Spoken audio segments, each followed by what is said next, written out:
on nous demande cette fois de réaliser la carte de restriction d'un fragment d'ADN amplifié. Un fragment d'ADN, il ne s'agit pas d'un plasmide, il s'agit cette fois d'un ADN linéaire. On va donc représenter un trait. Alors, quelle taille fait ce fragment? On regarde pour chacune des pistes de digestion. Donc ici, le fragment digéré par Ecohérin nous donne deux bandes de 0,4 et 1,4, soit un total de 1,8. Machin ne digère pas. Avec NCO1, on a pareil, 1,8. Avec XBA1 également. Donc on a un fragment qui fait 1,8 kPa de base. Les trois enzymes, seuls Ecohérin, NCO1 et XBA1, coupent une seule fois le fragment, puisqu'on obtient deux bandes. Donc il suffit de couper une ligne. Si vous la coupez une fois, vous obtenez deux fragments. Donc on peut commencer par placer le site de coupure par Ecohérin. On voit que Ecohérin coupe le fragment en deux bandes, une de 0,4 et une de 1,4. Donc on va essayer de respecter à peu près les proportions.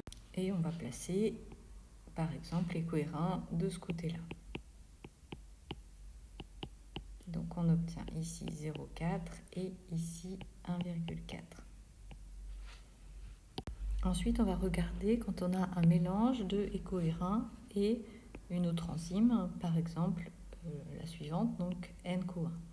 NCO1 coupe une seule fois le fragment d'ADN et produit donc un morceau de 1 et un morceau de 0,8.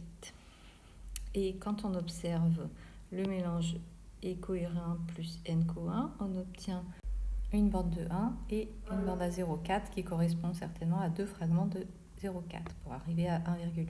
Donc Ecohérin tout seul, on a déjà une bande à 0,4 et avec NCO1 en plus, on a une deuxième bande à 0,4 et une de 1, donc ce qui veut dire qu'elle coupe ici dans cette bande de 1,4 et qu'elle va produire donc deux fragments, un de 0,4 qu'on peut placer soit ici, soit ici. Donc pour l'instant on ne sait pas, on va placer les deux en pointillés, donc soit elle va couper ici, soit elle va couper de ce côté-là.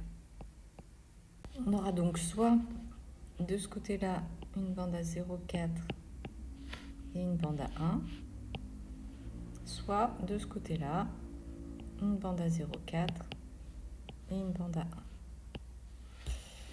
Pour savoir, on va regarder avec d'autres enzymes. Si on regarde le mélange cette fois de Ecohérin avec l'autre enzyme, donc XBA1, XBA1 qui coupe une seule fois aussi le fragment en deux parties de 0,3 et 1,5. Si on regarde XBA1 et Ecohérin, on voit que XBA1 ne coupe pas la bande à 0,4 qu'on avait avec Ecohérin toute seule, donc elle ne coupe toujours pas cette bande-là de 0,4.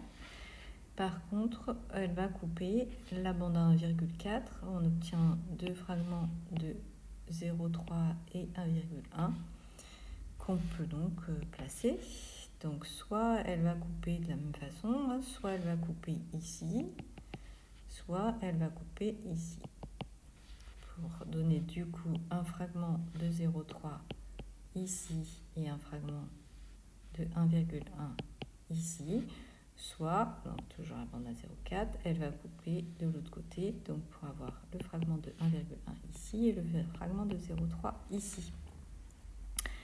Donc pour savoir maintenant quelle est la bonne solution, on va regarder le mélange XBA1 plus NCO1. On observe qu'on obtient trois bandes, une à 0,3, une à 0,7 et une à 0,8.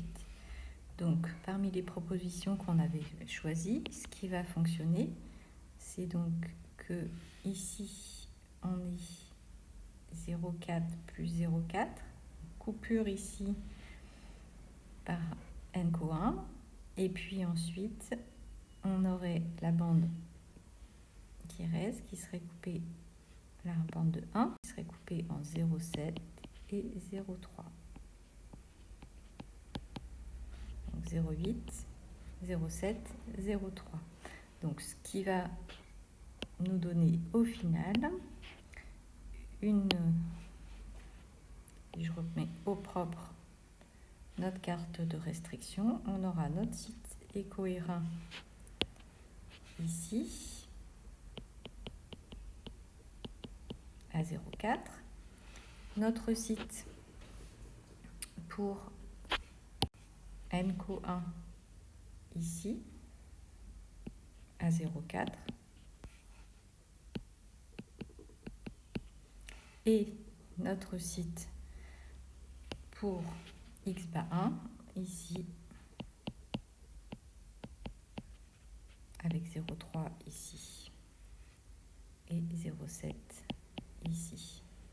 On a bien un total qui fait 1,8 et nos 3 sites de coupure par nos 3 enzymes.